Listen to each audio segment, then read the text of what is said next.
जय Hind. Practice set number 18 cover करेंगे। इससे पहले 1 से लेकर 17 तक करवा दिए हैं। एक बार चैनल पर जाकर देख लीजिएगा। तो अगर चैनल पर आप लोग नए हैं तो चैनल को सब्सक्राइब कर लीजिएगा। चलिए स्टार्ट करते हैं क्वेश्चन नंबर 1 से। क्वेश्चन नंबर 1, लाल मिट्टी की प्रकृति होती है। लाल मिट्टी की प्रकृति होती है अम्लीय। लाल मिट्टी की प्रकृति होती है अम्लीय।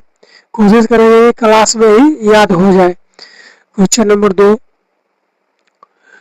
ढक्कन पास निम्न में से किसके मध्य स्थित है। ढक्कन पास निम्न में से किसके मध्य स्थित है। तो दक्षिण अंडमान, लघु अंडमान। ढक्कन पास निम्न में से किसके मध्य स्थित है। तो दक्षिण अंडमान और लघु अंडमान के मध्य स्थित है। दो का बी। क्वेश्चन नंबर 3, किसने बहुउद्देशीय नदी घाटी परियोजनाओं को आधुनिक का मंदिर कहा था। किसने बहुउद्देशीय नदी घाटी परियोजनाओं को आधुनिक का मंदिर कहा था। पंडित जवाहरलाल नेहरू ने कहा था। कुछ 3 नंबर फिर से देखेंगे, जैसा कि बोले थे कि याद कोशिश करेंगे कि क्लास में ही याद हो जाए। किसने बहुउद्देशीय नदी घाटी परियोजनाओं को आधुनिक का मंदिर कहा था। जवाहरलाल नेहरू ने। क्वेश्चन नंबर 4, किस राष्ट्रीय उद्यान को पक्षियों का स्वर्ग कहा जाता है। किस राष्ट्रीय उद्यान को पक्षियों का स्वर्ग कहा जाता है। केवलादेव घना नेशनल पार्क को। किस राष्ट्रीय उद्यान को पक्षियों का स्वर्ग कहा जाता है। केवलादेव घना नेशनल पार्क को कहा जाता है। क्वेश्चन नंबर 5, त्रिशूल पर्वत शिखर किस भारतीय राज्य में अवस्थित है। त्रिशूल पर्वत शिखर किस भारतीय राज्य में अवस्थित है। तो उत्तराखंड में अवस्थित है। त्रिशूल पर्वत शिखर किस भारतीय राज्य में स्थित है। तो उत्तराखंड में स्थित है। क्वेश्चन नंबर 6, माही सुगंधा निम्न में से किस फसल की प्रजाति है। माही सुगंधा निम्न में से किस फसल की प्रजाति है। तो धान की है। माही सुगंधा निम्न में से किस फसल की प्रजाति है। तो धान की है। क्वेश्चन नंबर 7, बाजार का नियम निम्न में से किसने प्रस्तुत किया था। बाजार का नियम निम्न में से किसने प्रस्तुत किया था। तो जेबी से ने किया था। बाजार का नियम निम्न में से किसने प्रस्तुत किया था। तो जेबी से ने किया था। क्वेश्चन नंबर 8, किस पंचवर्षीय योजना में भारी उद्योग को प्राथमिकता दी गई थी। किस पंचवर्षीय योजना में भारी उद्योग को प्राथमिकता दी गई थी। तो दूसरी। किस पंचवर्षीय योजना में भारी उद्योग को प्राथमिकता दी गई थी। तो दूसरी। क्वेश्चन नंबर 9, सर्वप्रथम किस देश में मूल्यवर्धित कर को लागू किया गया था। सर्वप्रथम किस देश में मूल्यवर्धित कर को लागू किया गया था। फ्रांस। क्वेश्चन नंबर 10, एकमात्र सेंचुरी कौन सी है जहां कश्मीर महामृग पाए जाते हैं। एकमात्र सेंचुरी कौन सी है जहां कश्मीरी महामृग पाए जाते हैं। तो दाचीगरा में पाए जाते हैं। क्वेश्चन नंबर 11, जीवमंडल सुरक्षित क्षेत्र का उद्देश्य है। जीवमंडल सुरक्षित क्षेत्र का उद्देश्य है उपयुक्त सभी। ऑप्शन ए, कृषि उत्पादों पर प्रयोग और विकास। ऑप्शन बी में है वन्य उत्पादों पर प्रयोग और विकास। और ऑप्शन सी में है वन्य भूमि के वनस्पति एवं प्राणी का परीक्षण। 11 नंबर क्वेश्चन फिर से रिपीट करते हैं। जीवमंडल सुरक्षित क्षेत्र का उद्देश्य है। जीवमंडल सुरक्षित क्षेत्र का उद्देश्य है कृषि उत्पादों पर प्रयोग और विकास।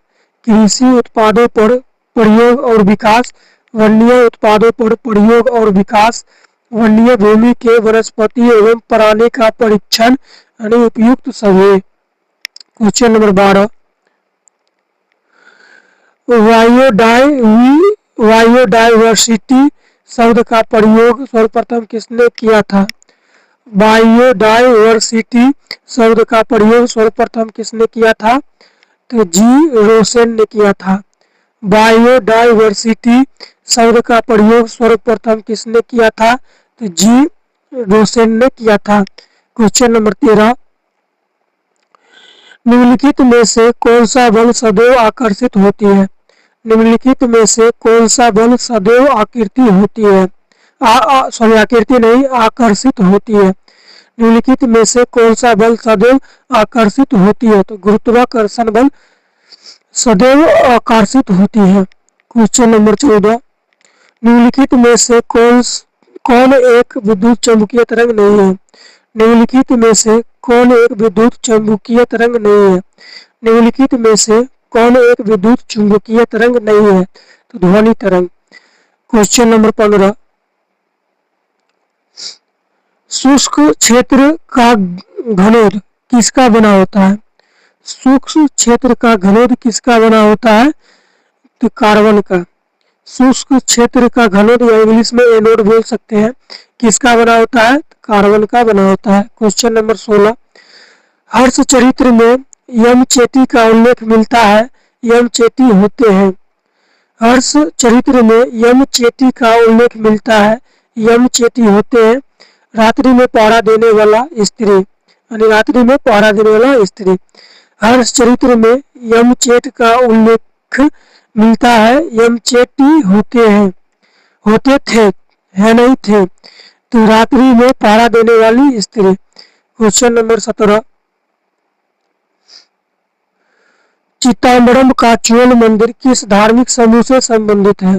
चिदम्बरम का चोल मंदिर किस धार्मिक समूह से संबंधित है? तो नायनार से संबंधित है। चिदम्बरम का चोल मंदिर किस धर्म समूह से संबंधित है? तो नायनार से संबंधित है। क्वेश्चन नंबर 18, किसी विलयन में विलयन की कुल मात्रा तथा उससे मिश्रित विलय की कुल मात्रा का अनुपात कहलाता है? किसी विलयन में विलयन की कुल मात्रा तथा उससे मिश्रित विलय की कुल मात्रा का अनुपात कहलाता है? तो विलय की सांद्रता, विलयन की सांद्रता कहलाता है। किसी विलयन में विलयन की कुल मात्रा तथा उससे मिश्रित विलय की कुल मात्रा का उत्पादन कहलाता, अनुपात कहलाता है, तो विलयन की सांद्रता। क्वेश्चन नंबर 19,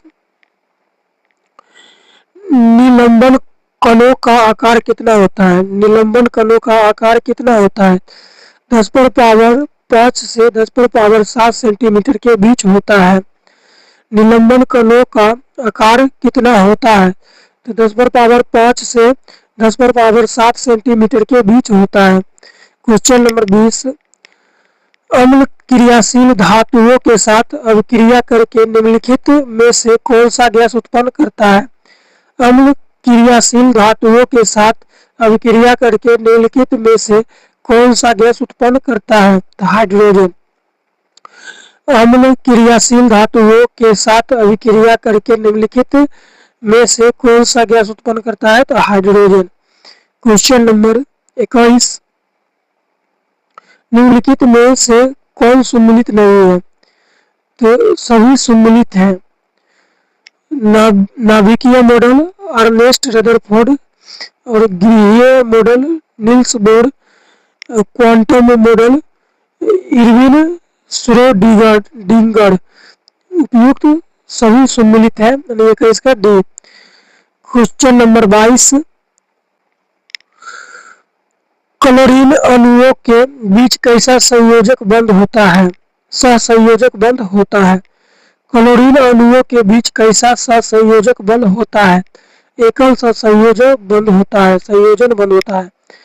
क्लोरीन अणुओं के बीच कैसा सहसंयोजक बंधन होता है? एकल सहसंयोजन बंध होता है। क्वेश्चन नंबर 23,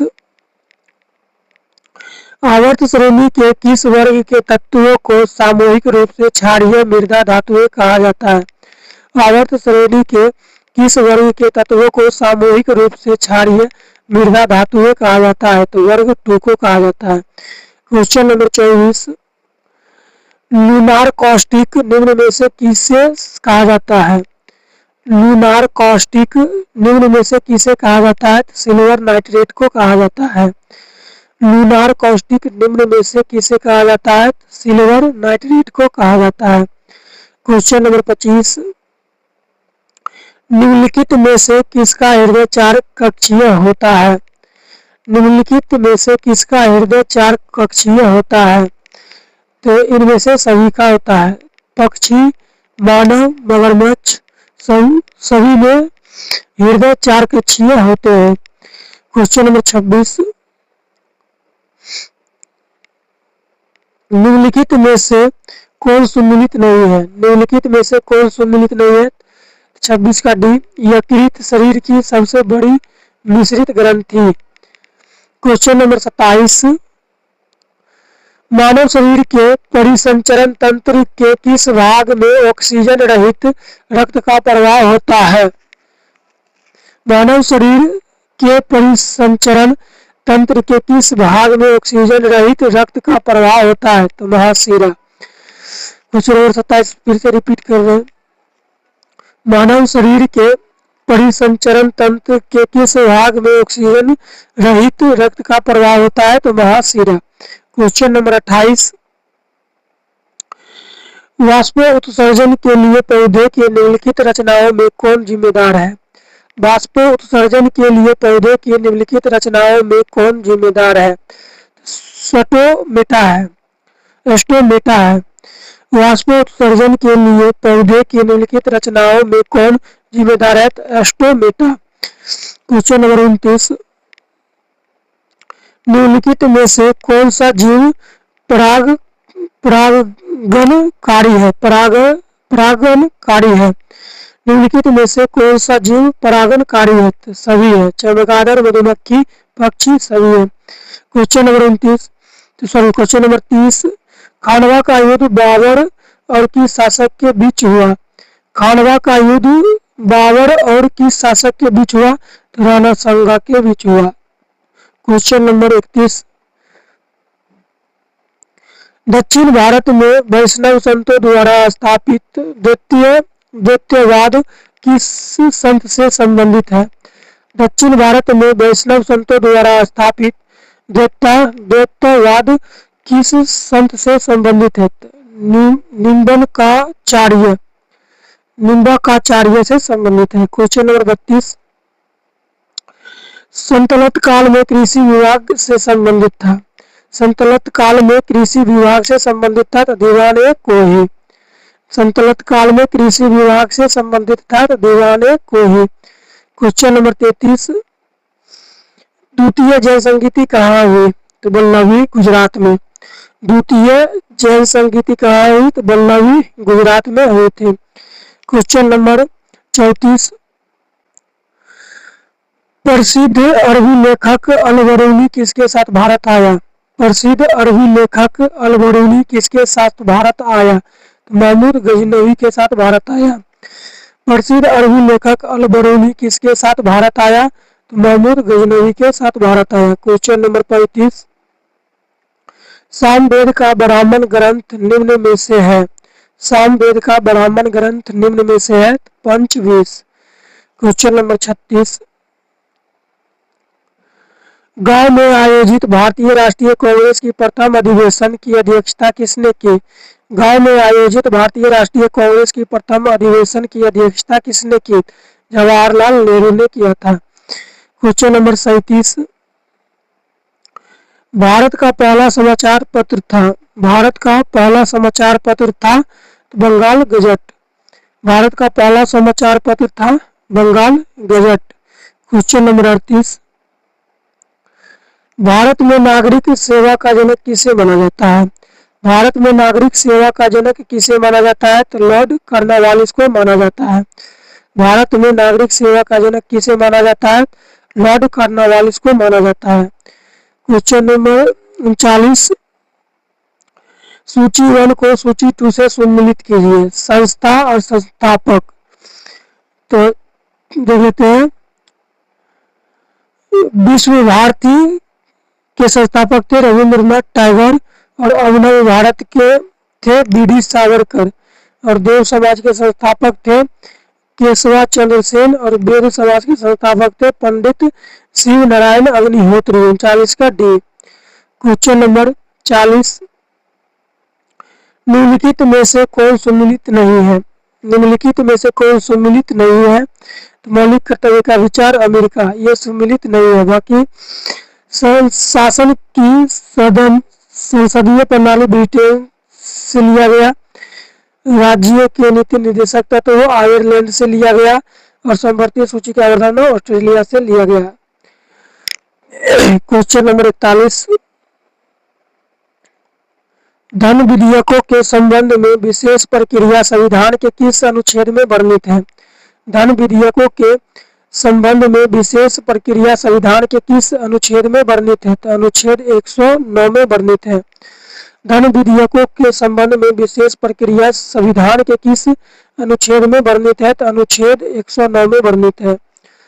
क्वेश्चन नंबर 42, संविधान के प्रथम अनुच्छेद के अनुसार भारत है। संविधान के प्रथम अनुच्छेद के अनुसार भारत है राज्यों का संघ। क्वेश्चन नंबर 43, धर्म आदि के आधार पर विभेद का प्रतिषेध एक मूल अधिकार है, निम्न में से किसके अधीन वर्गीकृत किया गया है? धर्म आदि के आधार पर विभेद या प्रतिषेध एक मूल अधिकार है, निम्न में से किसके अधीन वर्गीकृत किया गया है? समानता का अधिकार। धर्म आदि के आधार पर विभेद या प्रतिषेध एक मूल अधिकार है, निम्न में से किसके अधीन वर्गीकृत किया गया है? समानता का अधिकार। क्वेश्चन नंबर 44, निम्नलिखित में कौन सा कथन असत्य है? निम्नलिखित में से कौन सा कथन असत्य है? तो उपराष्ट्रपति का चुनाव भारत का राष्ट्रपति करता है, ये असत्य है यानी गलत है। क्वेश्चन नंबर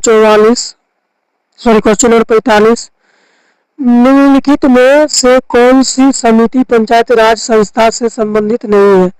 निम्नलिखित में से कौन सी समिति पंचायती राज संस्थाओं से संबंधित नहीं है? PVN राव समिति संबंधित नहीं है। निम्नलिखित में से कौन सी समिति पंचायती राज संस्थान से संबंधित नहीं है? PVN राव समिति संबंधित नहीं है। क्वेश्चन नंबर 46, निम्नलिखित में से किस संविधान संशोधन द्वारा दिल्ली को राष्ट्रीय राजधानी का दर्जा दिया गया? निम्नलिखित में से किस संविधान संशोधन द्वारा दिल्ली को राष्ट्रीय राजधानी का दर्जा दिया गया? 69वां संविधान संशोधन। निम्नलिखित में से किस संविधान संशोधन द्वारा दिल्ली को राष्ट्रीय राजधानी का दर्जा दिया गया? तो 69वां संविधान संशोधन द्वारा। क्वेश्चन नंबर 47, बोहरा समिति का संबंध निम्न में से किससे है? बोहरा समिति का संबंध निम्न में से किससे है? तो राजनेताओं तथा अपराधियों की साठगांठ के लिए है। बोहरा समिति का संबंध निम्न में से किससे है? राजनेताओं तथा अपराधियों की साठगांठ के लिए है। क्वेश्चन नंबर 48, एक ही राज्य में बहने वाली भारत की सबसे लंबी नदी है। एक ही राज्य में बहने वाली भारत की सबसे लंबी नदी है लूनी नदी है। एक ही राज्य में बहने वाली भारत की सबसे लंबी नदी है लूनी नदी है। क्वेश्चन नंबर 49, विश्व कप फुटबॉल के प्रथम विजेता देश है। विश्व कप फुटबॉल के प्रथम विजेता देश है तो उरुग्वे है। विश्व कप फुटबॉल के प्रथम विजेता देश है उरुग्वे। क्वेश्चन नंबर 50, निम्नलिखित में से कौन सा ग्रंथ यमनों का भारत पर आक्रमण के विषय में बताता है? निम्नलिखित में से कौन सा ग्रंथ यमनों का भारत पर आक्रमण के विषय में बताता है? घाघरी संहिता। निम्नलिखित में से कौन सा ग्रंथ यमनों का भारत पर आक्रमण के विषय में बताता है? तो घाघरी संहिता। नेक्स्ट, मुगल वंश के संस्थापक बाबर थे। मुगल वंश के संस्थापक बाबर थे। इसने बादशाह की उपाधि धारण की है। बाबर ने बादशाह की उपाधि धारण की है। बाबर ने गाजी की उपाधि धारण की है, यानी इसने गाजी की भी धारण की उपाधि की धारण की है। खानवा के युद्ध में इसने जिहाद का नारा दिया था, जिहाद का नारा दिया था बाबर ने खानवा का युद्ध में। इसने भारत पर 5 बार आक्रमण किया था। बाबर ने कुल भारत पर 5 बार आक्रमण किया था। इसने भारत पर 5 बार आक्रमण किया था। नेक्स्ट, पानीपत के प्रथम युद्ध में इसने पहली बार तोपखाने का प्रयोग किया था। किसने पानीपत के प्रथम युद्ध में इसने पहली बार तोपखाने का प्रयोग किया था? तो बाबर ने किया था। बाबर ने अपनी आत्मकथा बाबरनामा तुर्की भाषा में लिखा, जिसका फारसी भाषा में अनुवाद अब्दुल रहीम खान ने किया। बाबर ने अपनी आत्मकथा बाबरनामा तुर्की भाषा में लिखी, जिसका फारसी भाषा में अनुवाद अब्दुल रहीम खान ने किया। नेक्स्ट, एक तरह पे युद्ध, वर्ष, पक्ष और परिमाण। पानीपत का प्रथम युद्ध हुआ था 21 अप्रैल 1526 को। पानीपत का प्रथम युद्ध हुआ था 21 अप्रैल 1526 को। किसके बीच में हुआ था? तो इब्राहिम लोदी और बाबर के बीच में हुआ था, जिसमें बाबर का विजय हुआ था। बाबर विजय हुआ था। खानवा का युद्ध हुआ था 17 मार्च 1527 को। खानवा का युद्ध हुआ 17 मार्च 1527 को राणा सांगा एवं बाबर के बीच, यानी बाबर विजय हुआ था। चंदेरी का युद्ध हुआ था 29 जून 1528 को मेदिनी राय एवं बाबर के बीच, जिसमें बाबर विजय हुआ था। चंदेरी का युद्ध 29 जून 1528 को मेदिनी राय एवं बाबर के बीच, जिसमें बाबर विजय हुआ था। नेक्स्ट, घाघरा का युद्ध 6 मई 1529 को हुआ था अफगान एवं बाबर के बीच, जिसमें बाबर विजय हुआ था। घाघरा का युद्ध 6 मई 1529 को अफगान एवं बाबर के मध्य हुआ था, जिसमें बाबर विजय हुआ था। नेक्स्ट, बाबर का उत्तराधिकारी हुआ हुमायूं। बाबर का उत्तराधिकारी हुआ हुमायूं। इसने 1533 में दीन पनाह नगर की स्थापना की। हुमायूं ने 1533 में दीन पनाह नगर की स्थापना की।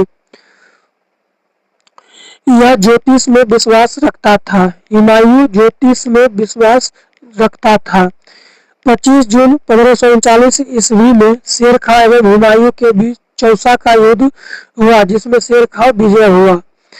25 जून 1539 ईस्वी में शेर खां एवं हुमायूं के बीच चौसा का युद्ध हुआ, इसमें शेर खां विजय हुआ। 17 मई 1540 ईस्वी में शेर खां एवं हुमायूं के बीच बिलग्राम कन्नौज का युद्ध हुआ, इसमें भी शेर खां विजय हुआ। 17 मई 1540 ईस्वी में शेर खां एवं हुमायूं के बीच बिलग्राम एवं कन्नौज का युद्ध हुआ, इसमें भी शेर खां विजय हुआ। नेक्स्ट, कन्नौज का युद्ध में हार के पश्चात हुमायूं 15 वर्षों के लिए निवस्त्र जीवन व्यतीत करने लगा। कन्नौज युद्ध में हार के पश्चात हुमायूं 15 वर्षों के लिए निवस्त्र जीवन व्यतीत करने लगा। पुनः 1555 ईस्वी में इसने पंजाब के सूरी शासक सिकंदर लोदी पराजित कर दिल्ली की गद्दी पर बैठा। पुनः 1555 ईस्वी में इसने पंजाब के सूरी शासक सिकंदर को पराजित कर दिल्ली की गद्दी पर बैठा। नेक्स्ट, हुमायूं की रचना इसकी बहन गुलबदन बेगम ने की थी। हुमायूं की रचना इसकी बहन गुलबदन बेगम ने की थी। बेदरा का युद्ध हुआ था वर्ष 1531 ईस्वी में। बेदरा का युद्ध हुआ था वर्ष 1531 ईस्वी में और सरहिंद का युद्ध हुआ था 1555 ईस्वी में। सरहिंद का युद्ध हुआ था 1555 ईस्वी में। नेक्स्ट, शेरशाह सूरी को शेर खां की उपाधि दिया था बहार खान लोहानी ने। शेरशाह सूरी को शेर खां की उपाधि दिया था बहार खान लोहानी ने। शेरशाह ने काबुलियत एवं पट्टा प्रथा की शुरुआत की। शेरशाह ने काबुलियत एवं पट्टा प्रथा की शुरुआत की। शेरशाह ने 1541 ईस्वी में पाटलिपुत्र को पुनः पटना नाम से स्थापित किया। शेरशाह ने 1541 ईस्वी में पाटलिपुत्र को पुनः पटना नाम से स्थापित किया। इसने किला कुहाना नामक मस्जिद की स्थापना की। इसने किला ए कुहाना नामक मस्जिद की स्थापना की। तो मिलते हैं नेक्स्ट वीडियो में, तब तक के लिए जय हिंद जय भारत।